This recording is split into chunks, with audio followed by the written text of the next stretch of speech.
17 বছর পর টি-20 বিশ্বকাপের শিরোপা জিতেছে ভারত। অতৃপ্ত শিরোপার স্বাদ পাওয়া যে পরম সৌভাগ্যের ব্যাপার। এমন খুশির মুহূর্ত সবাই তো চায় প্রিয়জনের সাথে ভাগাভাগি করে নিতে। বিশেষ করে প্রিয়তমা স্ত্রী তো এই খুশির সবচেয়ে বড় অংশীদার। কবি কাজী নজরুল ইসলামের কবিতার কথা তো বলতেই হয়, কোনো কালে একা হয়নি কো জয়ী, পুরুষের তরবারি প্রেরণা দিয়েছে, শক্তি দিয়েছে বিজয়া লক্ষ্মী নারী। ভারতীয় ক্রিকেটাররাও যেন এমন কিছুই ফিরিয়ে আনলেন বার্বাডোজে টি-20 বিশ্বকাপ শিরোপা জিতে। এমন কিছু মুহূর্ত হয়েছে ক্যামেরাবন্দি। ভারতের অধিনায়ক হিটম্যান রোহিত শর্মা আসর জুড়েই ছিলেন দুর্দান্ত ফর্মে। ঘরের মাঠে ওয়ানডে বিশ্বকাপ হারের বেদনা মোচন করেছেন টি-20 বিশ্বকাপ জিতে। ম্যাচের পর তাই আবেগ চেপে রাখতে পারেননি তিনি। ডাগ আউটে স্ত্রী ঋতিকাকে জড়িয়ে ধরেন তিনি। রোহিতকে শান্ত করার চেষ্টা করেন ঋতিকা।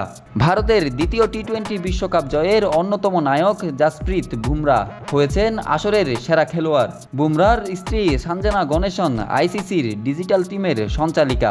ফাইনাল ম্যাচ শেষে সঞ্জনা আসেন বুমরার সাক্ষাৎকার নিতে। এরপরেই হঠাৎ করে ছুটে এসে স্ত্রী সঞ্জনাকে জড়িয়ে ধরেন বুমরা। সেই ভিডিও বিদ্যুৎ গতিতে ছড়িয়ে পড়েছে।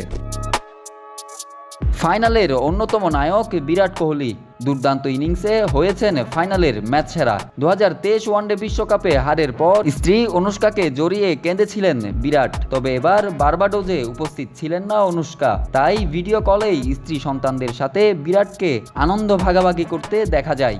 এরপর স্ট্যাটাসেও অনুষ্কাকে পাশে থাকার জন্য ধন্যবাদ জানান এই ভারতীয় ব্যাটার।